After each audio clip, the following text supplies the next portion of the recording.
పులివెందుల్లో పోటీ చేయకపోతే అసలు ఇప్పుడు దాకా ఎక్కడ పోటీ చేయాలో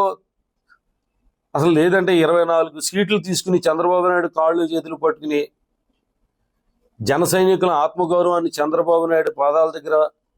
తాకట్టు పెట్టి పొత్తులు జగన్మోహన్ రెడ్డి గారిని దించాలి, ప్రభుత్వ వ్యతిరేక ఓటు చీలిపోనివ్వకూడదు అంటూ ఢిల్లీలో పడిగాపులు పడి రాష్ట్ర ప్రయోజనాలు అని చెప్తుంటే ప్రజలు ఏమన్నా అమాయకులు నమ్మడానికి? అరే పోలవరం ప్రాజెక్టు గురించి కానీ, లేదా విశాఖ ఉక్కు గురించి కానీ, లేదంటే రాష్ట్రం ప్రత్యేక హోదా గురించి కానీ నువ్వు పొత్తులు పెట్టుకుంటున్నానని చెప్పుంటే కనుక ఆంధ్రప్రదేశ్ ప్రజలందరూ కూడా సంతోషించేవారు. మీ ఏదైతే జనసేన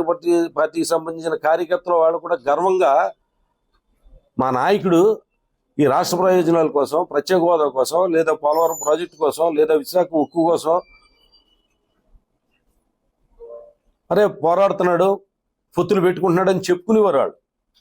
కనీసం జన సైనికులకి అవకాశం కూడా ఇవ్వడం వల్ల నిన్ను ముఖ్యమంత్రిగా చూడాలని కోరుకున్న జన సైనికులందరినీ కూడా ఏ రకంగా మాట్లాడే వాళ్ళందరినీ సో పార్టీ లేదు బొక్క లేదు అన్నట్టుగా, ఒక బూత్ కన్వీనర్ లేడు, మనం 10 మందికి భోజనాలు పెట్టలేం, మనది అసలు మన పార్టీ అయినా మంది, అసలు నన్ను గెలిపించలేదు మీరు అని వాళ్ళ మీద నిందలు మోపుతూ నువ్వు ఓడిపోవడానికి వాళ్ళే కారణం అన్నట్టుగా, నాకు ఓట్లు వేయలేదు మీరు అని చెప్పి నా పార్టీలో నాకు సలహాలు ఇవ్వద్దు, సూచనలు ఇవ్వద్దు, ఉంటే ఉండండి పోతే పొండి అని ఈ రకంగా నీ పార్టీకి సంబంధించిన నీ అభిమానుల్ని జన సైనికుల్ని కూడా అవమానించే ధోరణిగా మాట్లాడటం రాజకీయాల్లో ఇటువంటి వింత పోకడలు ఎక్కడ కూడా చూడాల. అరే మాట్లాడితే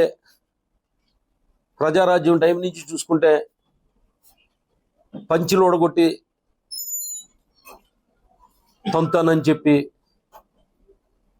చెప్పు చూపించడం,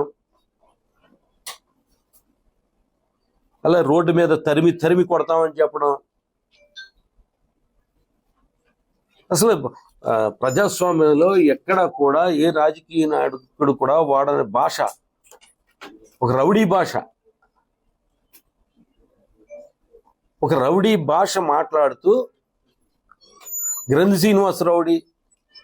లేదా జగన్మోహన్ రెడ్డి గారు రౌడీ ఇలా మాట్లాడుతుంటే గురువింద గింజ సామెత గుర్తొస్తుంది.